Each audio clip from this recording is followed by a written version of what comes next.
All right, next question. Wait, another bite.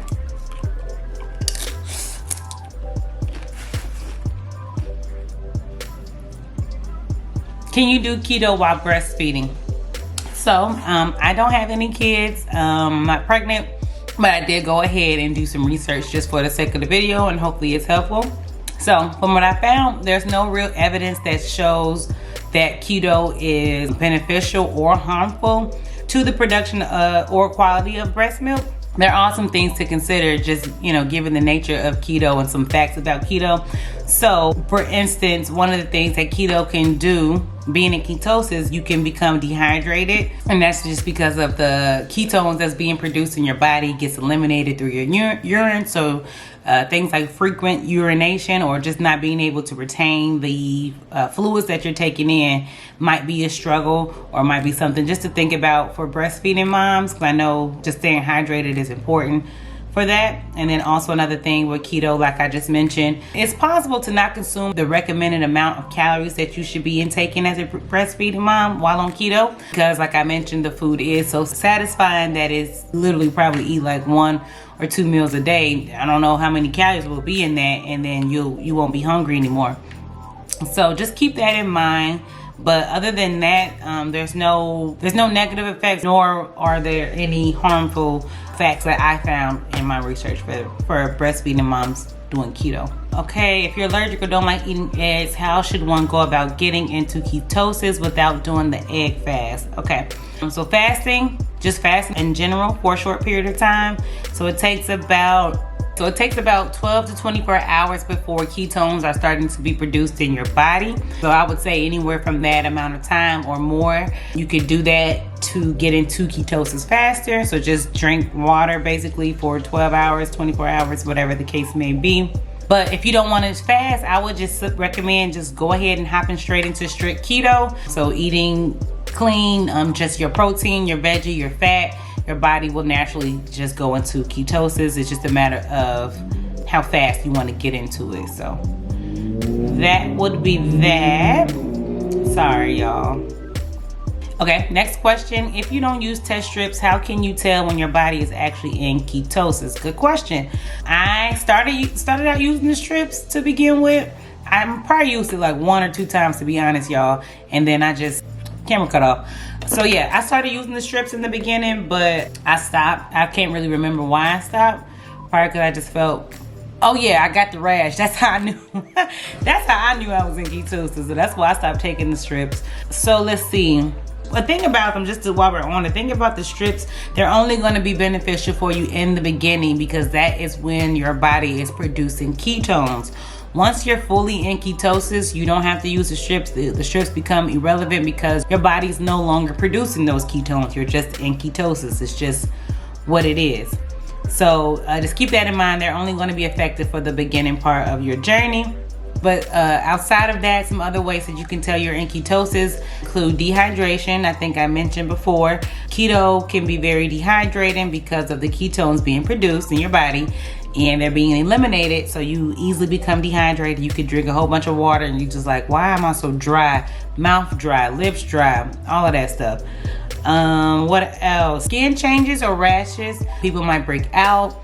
You might develop a rash. Like I mentioned in my other videos, that is my telltale sign. I always get it. I'm pretty sure that it's just going to be something that I'm going to continue to get. I'm going to keep researching and see if there's any way that I can prevent it, but I'm pretty sure that's my telltale sign that I am in ketosis. Okay. Skin rashes, some uncommon signs, things that I haven't experienced but that I have read or seen other people experience include fruity or bad breath. So like some people say that they have like a fruity taste in their mouth or that their urine smells fruity. I haven't experienced that one. The other obvious one is the keto flu-like symptoms. So the fatigue, the nausea, the fogginess, the not feeling well. Those are some of the signs that your body is getting into ketosis. So given all of that, these are some of the things that tell that you're getting into ketosis. So once you're actually in ketosis, you won't experience those things. So basically, when you know that you're in ketosis, is that you'll start to see weight loss. You'll start to get all the positive benefits of it, basically. So weight loss, mental clarity, your skin might start clearing up, your energy will elevate, and things like that. Appetite suppression, yeah, just to name a few. So basically, once you've gone through the fire and the fire has subsided and you made sure that you've been doing the same things that you've been doing, eating the right foods and all of that, you're good to go and you're probably in ketosis. All right, so now that you're in, how do you stay in ketosis, and what's your thoughts on those Prove It Nat keto packets? Okay, so staying in ketosis is as simple as getting into it. So like I just mentioned, once you're in it, just keep doing what you're doing. Keep eating the right foods. You know, if you want to start getting into like being more creative and trying keto alternatives, it's fine. Just make sure that you're checking the labels on everything that you're using, and using any type of app or the carb manager app to make sure that whatever it is that you want to eat is keto approved. And I mention that because the carb manager makes it easy to do that. So that if you have an item that you want to eat but you're not sure about, like even if you read the nutritional label and you're just still not sure, they have a function where you can put that food in and it will search it, and 9 times out of 10 it's in there. I haven't had anywhere they didn't find it unless it was from like a specific restaurant, like a real like, I don't know, small town restaurant or something like that. But pretty much everything that you need to know, it'll be in there. So just put it in there and then it'll give it a letter grade. It ranges from A to F, I believe, a keto letter grade. So it'll tell you like, okay, yeah, this is keto, this is good, you can have it. It's a free for all. B and C is strictly limit. And then I haven't seen a D. It's probably, honestly, it's probably A, B, C, and F. Yeah, A is okay, B and C is strictly limit, and F is just like avoid, don't do it. So that is what I would say to how to stay in ketosis. Just keep doing what you're doing to get into it. And if you want to go off or start doing dirty keto, lazy keto, just make sure you're reading your nutrition labels. I'm going to state the obvious, but yeah, of course, stay away from things that are not keto approved. So grains, white breads, sugar, white sugar, brown sugar, sweeteners and stuff like that. You want to stick with keto approved sweeteners like erythritol, things that are made with stevia, monk fruit, and any type of sugar alcohol. So those are the things that you should be consuming that are typically keto approved and okay. You want to make sure that you're eating keto approved sweeteners because those don't spike your blood sugar level. That's what you want to be taking into consideration and making sure that you don't do. When your blood sugar level spikes, that is what kicks you out of ketosis essentially. So that's why you want to stick with the keto approved sweeteners and things like that. Also, that's why such thing as like having too much protein breaks down the sugar, and having too much of that can also kick you out of ketosis. So just make sure you're eating the things that you're supposed to be eating in moderation, especially when it comes to the keto goodies or the keto alternative things. I try not to make them too much, but that's something as well that I've already started like not really making as much of, because I just don't have a taste. I don't have a taste. I don't have a taste for like sweet things like that. I don't have a craving for sweet things like that anymore. I was just telling my husband last night, and he was asking, what you want to drink? And I was like, water. My answer is always water. Like even like juice or like the zero sugar Minute Maid and stuff like that.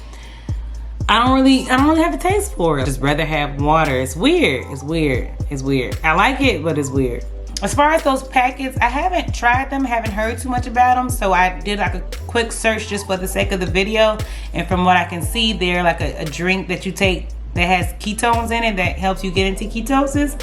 I don't know, seems legit. Seems like something that may be worth trying if you're looking to get into ketosis a little bit faster or more effectively. Yeah, seems like something that might be legit. Just go ahead and do your research first. That's what I would say. All right, next question.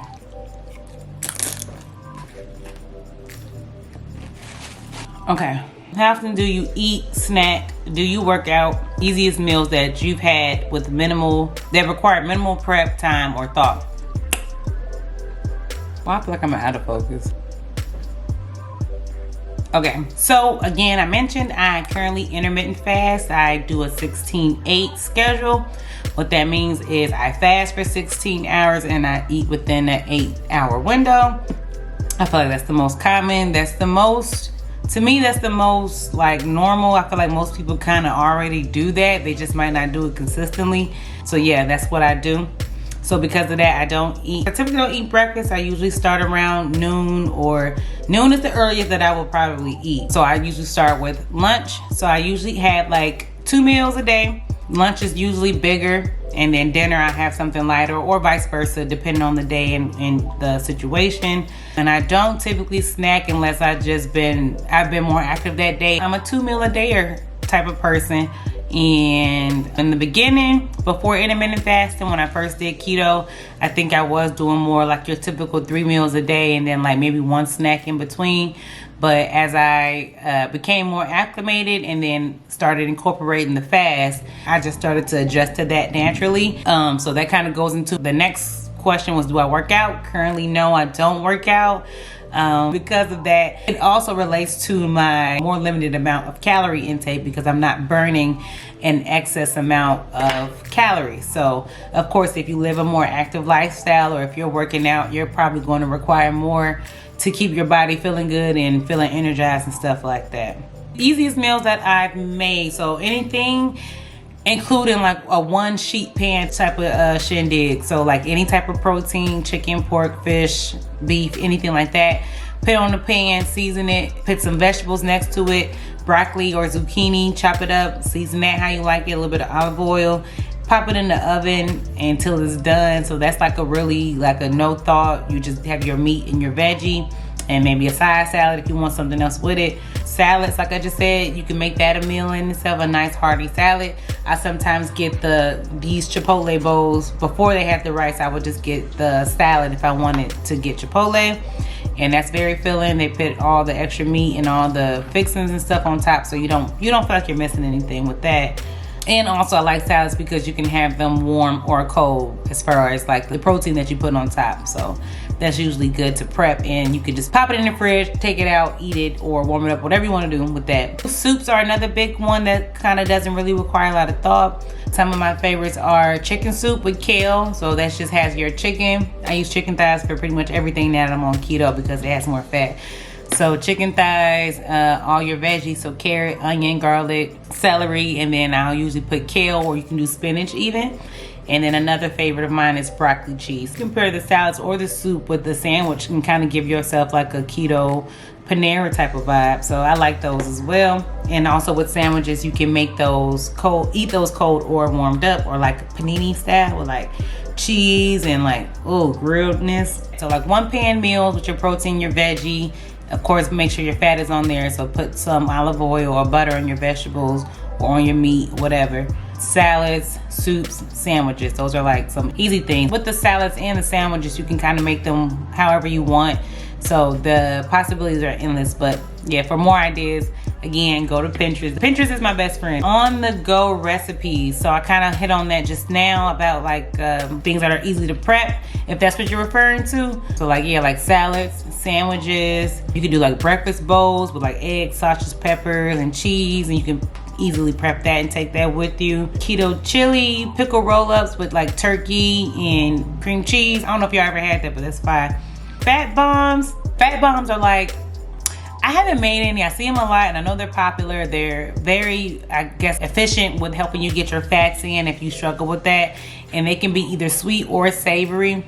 So they usually include, of course, some type of butter in there. If you're making it sweet, it'll probably have like cream cheese and peanut butter or like something like that. And if it's savory, it usually has like still cream cheese and maybe like bacon and like, or some other type of cheese. Like I said, I haven't had them. I wouldn't say I'm not into them because I haven't tried them yet, but maybe that's something that I'll try.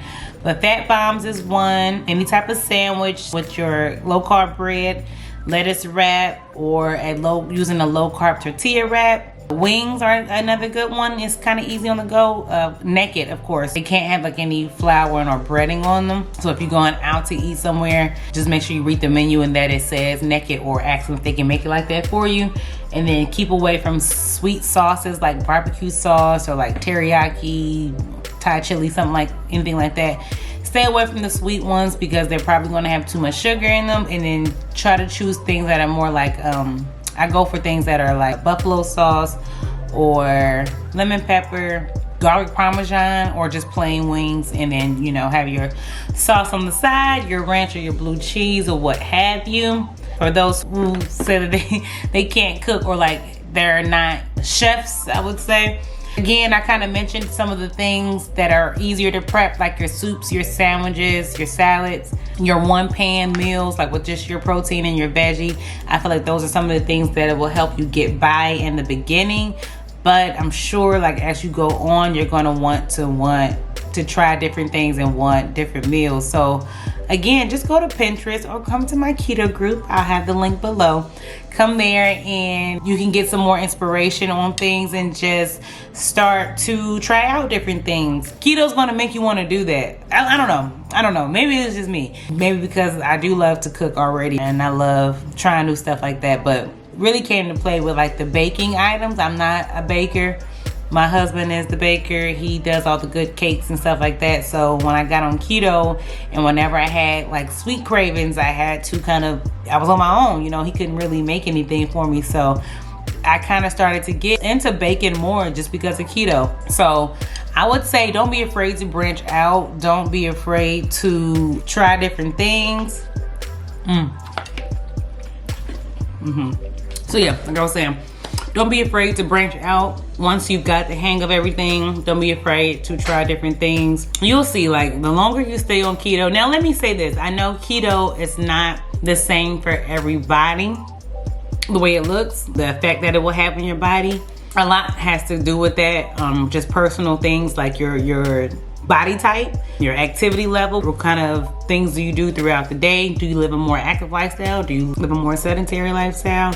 And hormones, like, I mean, it's like a lot of things can have effects on it, but I feel like the biggest impact that keto has or can have is your mental state. Dieting for a lot of people is very hard because it's just a mental thing. It's hard to fight those cravings or temptations and things like that, but keto makes it so easy to just kind of forget about those, not necessarily forget about those things, but forget about them enough to where you're not missing it or like seeking that. Like, yeah, before when I would try to just diet and then, you know, implement a little bit of carbs, I had no control. I can say that. Self-control was a big thing for me to kind of get a handle on. But since going to keto and having eye-opening experience, I feel like I mentioned, even if I go off of it, I will always take these things with me and I can always, you know, kind of fall back to it. And I can always come back to keto. That's the thing about it as well. Like, you can always come back. As many of you guys know already, I've been on my second round of keto since beginning of October.